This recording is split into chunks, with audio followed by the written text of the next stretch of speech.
விஜயாவுக்கு சாப்பாடு மூலியமா ஆப்பு வச்ச மீனா, போட்டு கொடுத்த மாமனார், சகுனி வேலை பார்க்குற ரோகிணி.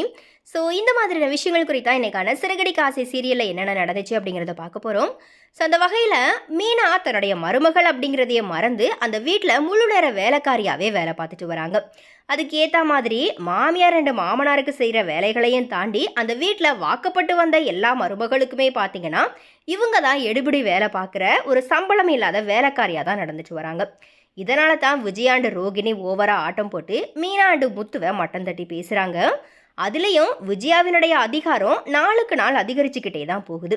அப்படிதான் இப்போது நான் டான்ஸ் கிளாஸ் ஆரம்பிச்சிருக்கிறேன், டான்ஸ் சொல்லி கொடுக்க போகிறேன் அப்படிங்கிற மாதிரியாவும், எனக்கு மதியம் சரியாக 1 மணிக்கு சாப்பாடு கொண்டு வந்துரு அப்படிங்கிற மாதிரியாவும் மீனா கிட்ட ஆர்டர் போட்டுட்டு போகிறாங்க. இந்த மீனாவும் அத்தை மேலே பரிதாபப்பட்டு வகை வகையாக சமைச்சு கொண்டு சாப்பாடு எடுத்துகிட்டு போகிறாங்க. ஆனால் போகும்போது பசியில் வாடி இருக்கிற ஒரு முதியவர்களை பார்த்ததும் மீனா மனசு தாங்க முடியலை. அதனால் மாமியாருக்கு எடுத்துகிட்டு போன சாப்பாடை அந்த முதியவர்களுக்கு கொடுத்துட்டு அவங்கள சாப்பிட வச்சுட்டாங்க. ஆனால் மாமியாருக்கு எடுத்துகிட்டு போகணுமே, அதுக்கு என்ன பண்ணணும் அப்படிங்கிற மாதிரியா யோசிச்சு மீனா கடையில் இருந்த பிரியாணி வாங்கிட்டு போனால் மாமியார் வாயடைச்சு போயிடுவாங்க அப்படிங்கிற மாதிரியா நினச்சி முடிவு பண்ணிட்டாங்க. அதன்படி பிரியாணி வாங்கிக்கிட்டு விஜயா அண்ட் அவங்களுடைய தோழி பார்வதிக்கு அதை கொடுத்துட்டு வராங்க. பிரியாணி அப்படின்னதுமே விஜயா எந்த கேள்வியுமே கேட்காம நல்லா சாப்பிட்டுட்டாங்க.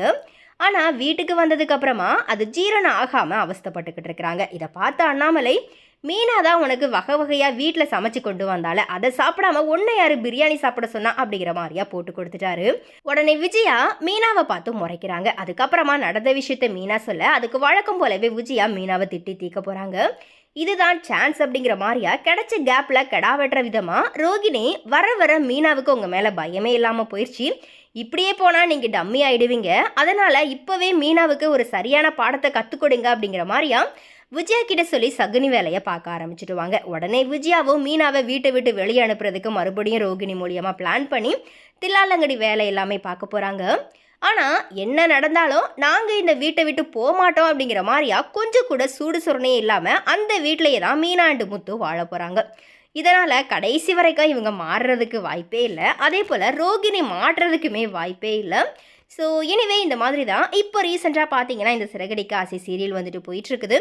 அண்ட் அதே போல் முத்துவும் மீனாவும் பார்த்தீங்கன்னா இப்போ கிறிஷை தத்தெடுக்கிறதுல ரொம்பவே மும்முரமாக வந்துட்டு இருந்துட்டு வராங்க. இதனால் ரோகிணி பார்த்தீங்கன்னா பயத்தில் முதல்ல அந்த ஊர்லேருந்து கிறிஷையும் தன்னுடைய அம்மாவையும் சென்னைக்கு கூட்டிகிட்டு வரணும், ஒரு வீடு எடுத்து அவங்கள தங்க வச்சுட்டு அந்த வீட்டுக்கு பக்கத்துலேயே ஒரு ஸ்கூலையும் பார்த்து கிறிஷ் அதில் சேர்த்து விடணும். இந்த விஷயங்கள் எதுவுமே முத்து மீனாவுக்கு தெரியாமலும் பார்த்துக்கணும் அப்படிங்கிற மாதிரியா நிறையவே பிளான் பண்ண ஆரம்பிச்சிட்டாங்க. இதுக்கடையில் மனோஜுக்கு வேற பார்த்தீங்கன்னா மறுபடியும் ஒரு மொட்டை கடுதாசி வந்திருக்குது.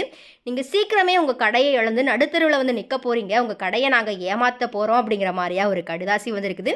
ஸோ இந்த மாதிரி மனோஜுக்கு தொடர்ந்து இந்த மாதிரியான மொட்டை கடுதாசிகளை எழுதுறது யார் அப்படிங்கிறது கண்டிப்பாக இந்த சீரியல் பார்க்குற ரசிகர்களுக்குமே ஒரு ட்விஸ்ட்டாக தான் இருக்குது. ஸோ மனோஜுமே அதை நினச்சி ரொம்பவே புலம்பி தவிச்சிட்டு வராரு. இந்த மாதிரியான நிறைய அப்கமிங் ட்விஸ்ட் அண்ட் டேர்ன்ஸ் பார்த்தீங்க அப்படின்னா கண்டிப்பாக இனி வரப்போகுது அப்கமிங் எபிசோட்ஸில். ஸோ எனிவே என்ன நடக்க போகுது அப்படிங்கிறத நம்ம வெயிட் பண்ணி பார்க்கலாம்.